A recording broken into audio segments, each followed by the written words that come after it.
Sampai sekarang belum terjadi mutasi genetik. Jadi apabila darah kita diperiksa yang mengaku sebagai keturunan Nabi Ibrahim, turunan Nabi Ismail, turunan Nabi Muhammad garis lurus laki-laki dari Sayyidina Ali, maka haplogrupnya harus C1. Dan Nabi Balawi ini Al-Attas, Asyikab bin Syihab bin Semit bin Bar, tidak ada yang C1. Hada ya dulu ala annahum laisu min duryati Rasulullah SAW bil maram. Dan barang siapa orang yang sudah terang benderang seperti matahari di siang hari begini masih mengakui mereka sebagai turun Nabi, maka mereka sama dengan mendukung orang yang sedang bermaksiat kepada Allah Subhanahu wa Ta'ala.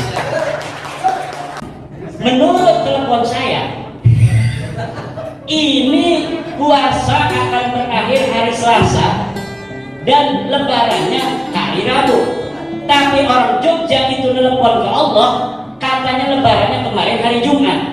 Kalau kita terima hari Jumat kemarin ini sebagai lebaran, maka buka puasa sekarang ini buka puasa apa? Enggak sah kita buka puasanya kalau kita terima teleponnya orang Jogja kemarin itu. Ansor itu, ansor.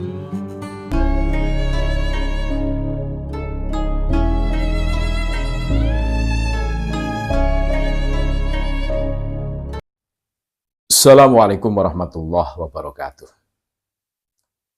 Saudara-saudaraku sebangsa setanah air yang kami cintai, yang kami banggakan, yang kami muliakan, dimanapun Anda berada, semoga saudara-saudaraku semua tetap dalam lindungan Allah Subhanahu wa Ta'ala, terus bisa menjalankan rutinitas aktivitas kesehariannya, mendapatkan kesehatan, mendapatkan keselamatan, mendapatkan rezeki yang berlimpah, dan tentunya tetap semangat untuk menjalankan ibadah puasa.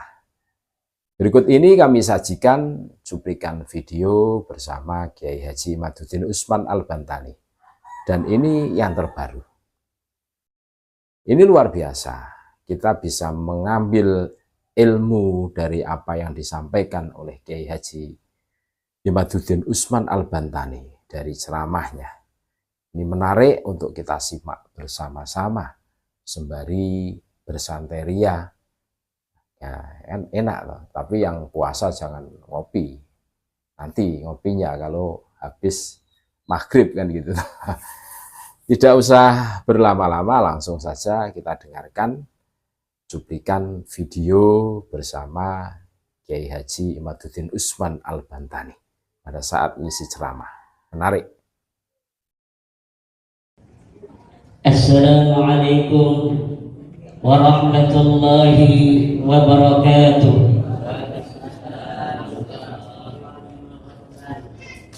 Alhamdulillahil malikil hakim, al-jawadil karimil azizir rahim, fattariqu ilaihi wadihun lil qasidin, والدليل عليه لائح للناظرين. والصلاة والسلام على سيدنا محمد وعلى آله وصحبه الطيبين الطاهرين.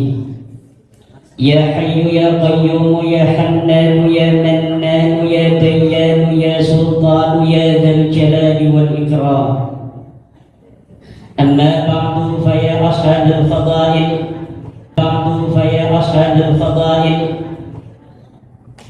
Hadratil Mukarramin, guru kita bersama Rais Suriah PWNU Banten Abu Yaki Haji Tubagus Abdul Hakim, guru kita bersama Abu Yaki Haji Aliman Anwar, Kiai Haji Sambas Atmaja, Kiai Haji Khazinatul Asrar, Kiai Haji Yamli, dan para kiai-kiai yang lain yang hadir, baik yang di atas maupun yang di bawah, kiai semua, bahkan banyak suriah juga yang duduk di bawah, Kiai Rahmatullah Fattani, Profesor Dr. Kiai Haji Wawan Wahyuddin, dan seluruh para suriah PWNU Banten yang saya muliakan, Ketua PWNU Banten Kiai Haji Bunyamin Hafidh beserta seluruh jajaran Tanfidiyah PWNU Banten, juga seluruh ketua lembaga, ketua Banom, Muslimat NU, Ibunda yang hadir. Mudah-mudahan senantiasa muslimat diberikan oleh Allah kekuatan untuk senantiasa mendampingi muslimin nahdiyin. Amin. Ketua DPW Ansor, ketua lembaga-lembaga PWNU Banten, baik dari RMI, karena walaupun saya ketuanya ada sekjennya itu yang harus dihormati juga, nyalon kalah sebab. Juga ketua dari Laksudam, ketua KKNU dan lain sebagainya, hadirin hadirat ma'asyiral muslimin rahimakumullah. Ibadah puasa adalah sebuah proses. Pengumuman akhirnya nanti di hari kiamat. Mana puasa kita yang diterima, mana puasa yang tidak diterima, tidak ada yang tahu hanyalah Allah Subhanahu wa taala. Nanti diumumkan oleh Allah melalui malaikat di akhirat. Tetapi sebelum pengumuman akhir itu ada quick count. Ada quick count yang bisa menjadi sebuah dalil bagi kita untuk mengetahui hasil sementara puasa kita. Apa hasil quick count-nya? La'allakum tattaqun. Takwa kepada Allah Subhanahu wa taala. Sebelum kita Ramadan, kemudian kita masuk bulan Ramadan, setelah bulan Ramadan apa yang terjadi dengan takwa kita? Apakah takwa kita ini akan bertambah? Apakah takwa kita ini akan berkurang? Itu adalah quick count daripada hasil pahala Ramadan yang kita kerjakan sepanjang bulan Ramadan. Nanti hasil akhir diumumkan oleh malaikat. Apakah hasil akhirnya ini sesuai dengan hasil quick count? Ini kita tunggu nanti. Yang jelas kemungkinan besar hasil akhir yang diumumkan oleh malaikat di hari kiamat tidak akan berbeda jauh dengan hasil quick count. Kalau sampai hasil yang diumumkan oleh malaikat berbeda jauh dengan apa yang dihasilkan oleh quick count, atau berbeda dengan catatan kita sebagai manusia sendiri yang tarawihnya 20 kali di sana dicatat 19, maka kita bisa menggugat di mahkamah pahala. Tidak usah demo-demo, kita cukup nanti di mahkamah konstitusi yang ada di akhirat. Kita jadikan saksi ahli malaikat raqib dan atid. Tidak usah demo-demo, semua ada aturannya. Tidak akan ada yang dizalimi oleh Allah. Tidak akan ada satu kebaikan pun yang tidak akan dicatat oleh Allah. Tidak ada kebaikan luput daripada pandangan, pantauan dan pahala daripada Allah Subhanahu wa ta'ala. Puasa itu bahasanya bahasa Sanskerta sebenarnya. Digunakan oleh orang Jawa puasa jerwong serang. Jerwong kresek puasa, jerwong Sunda puasa. Kata orang Melayu puasa. Tapi asal puasa adalah bahasa Sanskerta yang artinya pantangan. Bahasa Arabnya soma, saum, itu juga maknanya adalah al-imsaku wal inqita, menahan dan memutus. Jadi bahasa Sanskerta dengan bahasa Arab itu maknanya sama, adalah al-imsak wal inqita. Tapi kita lebih sering menggunakan bahasa Sanskerta daripada bahasa Arab. Orang Arab mengatakan saum, orang Indonesia mengatakan puasa, orang Jawa besok kita arep puasa, katuran yai dodok meniku. Jere wong menes isukan puasa dah. Isukan puasa dah, eta puasa. Kata orang Indonesia, besok kita puasa. Nawaitu shoma ghadin dimaknai dengan niat saya berpuasa. Kenapa ini bahasa Sanskerta yang lebih dekat ke Hindu? ini lebih banyak digunakan oleh orang Indonesia daripada bahasa Saud.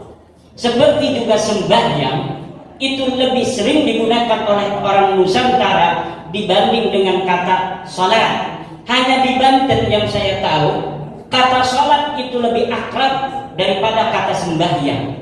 Tapi kalau sudah masuk ke Cirebon, ke Jawa Tengah, ke Jawa Timur, itu mereka lebih akrab dengan bahasa sembahyang. Lafaz Allah saja untuk kiai di Jawa Timur, di Jawa Tengah itu sering melafazkannya walaupun mereka orang yang fasih dengan Allah. Ini Islam model apa seperti ini? Ini adalah Islam tipologi Nusantara. Islam yang memiliki tipologi kekhasan khusus yang berbeda dengan tipologi Islam di Timur Tengah, di Eropa, di Afrika, dan di belahan bumi lainnya. Apa itu Islam Nusantara? Islam yang hadir, berartikulasi, berakulturasi dengan budaya-budaya Indonesia sejak diintrodus oleh para aulia-aulia yang menyebarkan agama Islam di tanah Nusantara. Interaksi yang tiada henti antara ajaran Islam yang universal. Ajaran Islam yang universal itu tidaklah ajaran Arab. Ajaran Islam yang universal itu bukanlah ajaran Timur Tengah.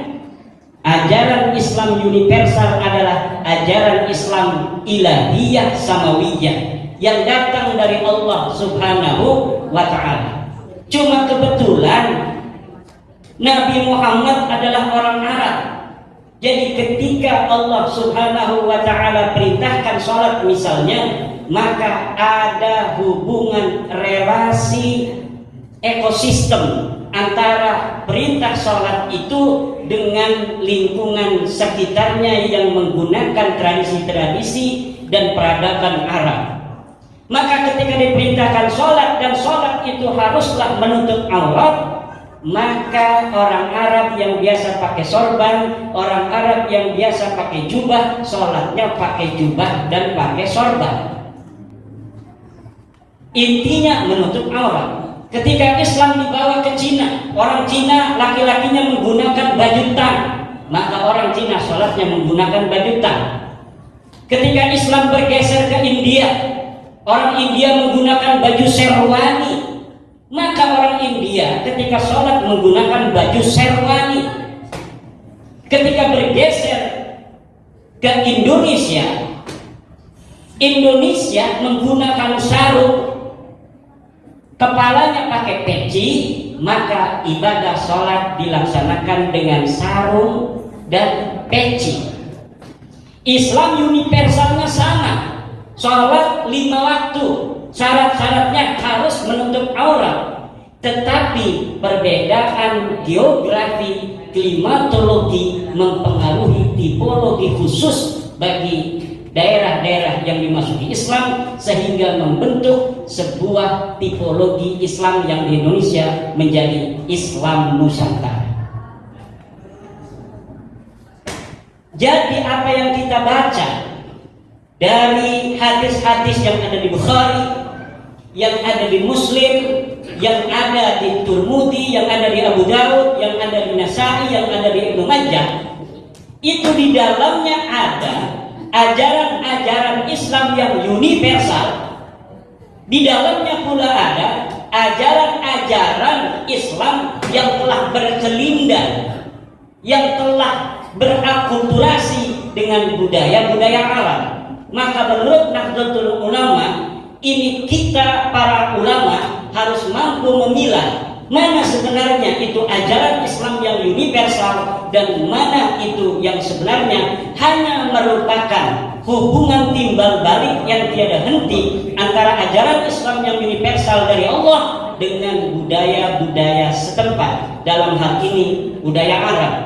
Maka ketika sholat ini dibawa ke Indonesia, jadinya sholat seperti kita, pakai sarung, pakai peci. Ketika zakat fitrah di Madinah itu menggunakan kurma, maka ketika orang Indonesia zakat fitrah tidak ada yang zakat fitrah kurma, tapi zakat fitrahnya adalah beras. Di mana beras? Karena makannya beras. Makan korma 1 kilo pun tidak akan merasa kenyang orang Indonesia itu. Jadi sekarang ini ketika Nahdlatul Ulama menyebarkan, bukan hanya di Indonesia, prototipe tipologi Islam Nusantara ini kini mulai dibawa ke luar negeri, dibawa go internasional, di mana negara bangsa itu menjadi sebuah keniscayaan di dalam the new order sejak peristiwa perang dunia yang kedua, di mana batas-batas negara sekarang ini sudah menjadi jelas diatur oleh PBB. Indonesia batasnya dari Sabang sampai Merauke. Tidak bisa orang Malaysia kemudian tiba-tiba menyerang Indonesia begitu saja. Kenapa? Karena ada perjanjian dari PBB. Berbeda dengan masa lalu. Kalau masa lalu siapa saja yang kuat, kita bisa menguasai negara manapun yang kita inginkan. Gajah Mada bisa menguasai daripada Thailand, bisa menguasai daripada Malaysia, Singapura, Brunei, dan negara-negara Asia Tenggara lainnya. Tetapi hari ini yang semacam itu tidak bisa dilakukan, bahkan oleh satu negara yang menjadi polisi dunia, negara Amerika Serikat sekalipun. Tidak bisa negara sekelas Amerika Serikat sekalipun tiba-tiba datang kepada suatu negara kemudian dia mengklaim bahwa negara itu bagian daripada negaranya. Apa yang terjadi di Rusia sekarang ini yang ingin menyerang atau ekspansi terhadap Ukraina mendapat pertentangan dunia yang menurut Rusia hanya bisa dilakukan dalam hitungan hari. Ini sampai hitungan tahun belum selesai. Kenapa? Karena dunia tidak mendukung Rusia. Makanya bagaimana dunia ini kemudian ditata dalam keharmonisan? Nahdlatul Ulama mempunyai sebuah konsep yang disebut dengan konsep Islam Nusantara. Tetapi berbeda dengan ajaran Islam Nusantara yang digagas dan diampu kemudian dikembangkan oleh Nahdlatul Ulama. Sampai saat ini apabila negaranya di dunia ini semua seperti negara Pancasila dan mayoritasnya baik agama Islam maupun itu agama non-Islam seperti Nahdlatul Ulama Islam Nusantara yang memiliki tawassul dan i'tidal, kemudian dasar negara sebuah bangsa itu seperti Pancasila, di mana ada di sana kemanusiaan yang adil dan beradab, ada ketuhanan yang Maha Esa, semua agama diakui, semua agama dilindungi, sampai yang nelpon Allah pun tidak ditangkap.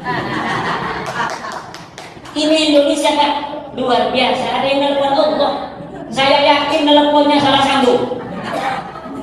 Menurut telepon saya, ini puasa akan berakhir hari Selasa dan lebarannya hari Rabu. Tapi orang Jogja itu telepon ke Allah, katanya lebarannya kemarin hari Jumat. Kalau kita terima hari Jumat kemarin ini sebagai lebaran, maka buka puasa sekarang ini buka puasa apa?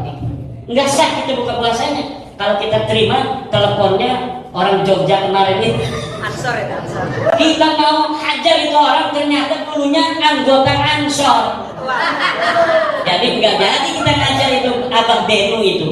Ternyata setelah dapat informasi dari intelijen Banser bahwa dia dulunya pernah di Ansor, aktivis Ansor sampai tahun 71. Jadi kira-kira kalau Ansor nih sama Banser berani-berani melepaskan diri dari PWNU dan PCNU, nasibnya akan menjadi Bang Benny begitu itu. Jadi ngacak urusannya itu. Makanya Ansor ini jangan macam-macam. Ini Ansor harus sering silaturahmi kepada PW, betul? Harus silaturahmi kepada PB, kepada PC, ke MWC. Jangan Ansor bikin baksul masain sendiri.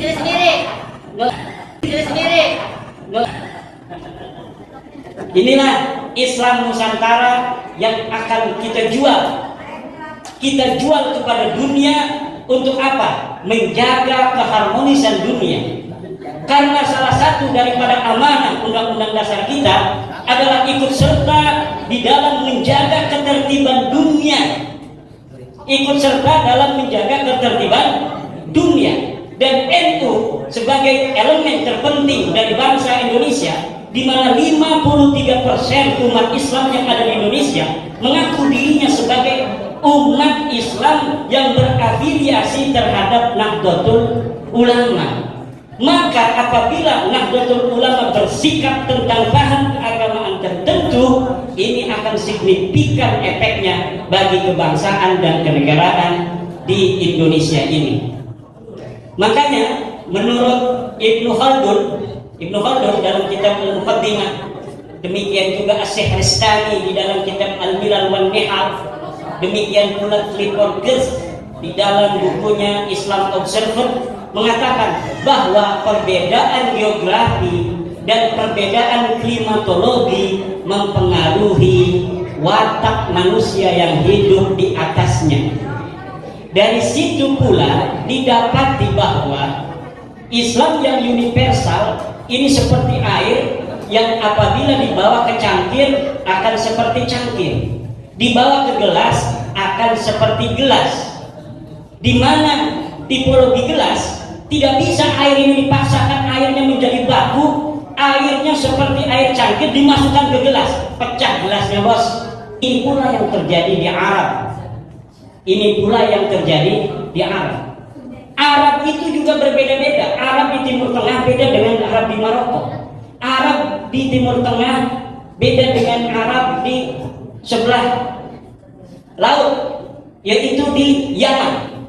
Di Yaman itu Arabnya Arab Aribah, Arab asli, keturunan Qahtan.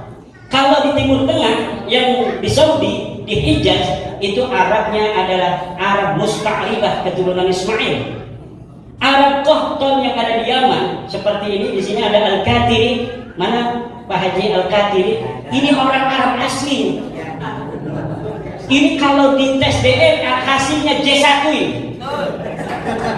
Orang Arab daripada Aribah minimal J. Kalau Ba'alawi ini bukan Arab Aribah, bukan Arab Musta'ribah, orang Arab aja bukan. Sudah di tes DNA 180 orang Ba'alawi di tes DNA itu hasilnya dia bukan orang Arab Aribah Yaman, bukan orang Musta'ribah Hijaz. Orang mana? Buang Gindine. Langsung terus. Ternyata mereka pendatang di Yaman, kemudian di sana mereka mengaku sebagai keturunan Nabi besar Muhammad sallallahu alaihi wasallam. Wajib bagi umat Islam untuk menolak mereka mengaku sebagai keturunan Nabi. Kenapa? Gede ya, mesti periksa. Bengen mah hanya dengan tesis saya. Tesis mah adalah istihad. Istihad itu dhannun qawiyun. Berbeda dengan periksa darah.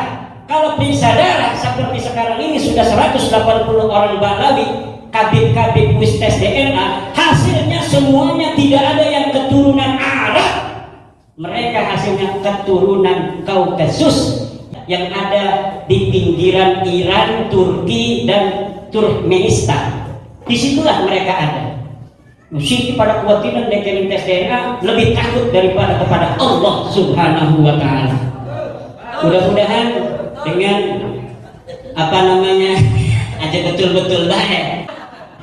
Ini kenapa? Menjaga kemuliaan nasab Rasulullah hukumnya wajib. Menjaga kemuliaan nasab Rasulullah hukumnya wajib. Man intasaba ila ghairi abihi wa huwa ya'lamu annahu ghairu abihi fal jannatu alayhi haram. Siapa orang yang menisbatkan diri kepada bukan ayahnya sedangkan dia tahu bahwa itu bukan ayahnya, maka surga adalah haram. Tapi kalau Ba'alawi ini G mah waduh. Waduh, betul-betul mana baca aja ngaku-ngaku keturunan Nabi Ibrahim aja bukan. Ada. Turunan Nabi Ibrahim itu harus J1.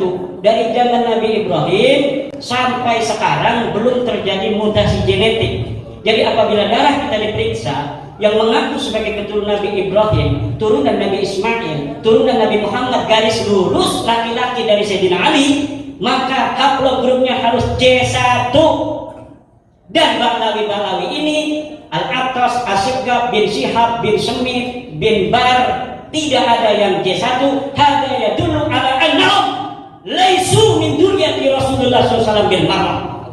Dan barang siapa orang yang sudah terang benderang seperti matahari di siang hari begini masih mengakui mereka sebagai keturunan Nabi, maka mereka sama dengan mendukung orang yang sedang bermaksiat kepada Allah Subhanahu wa taala.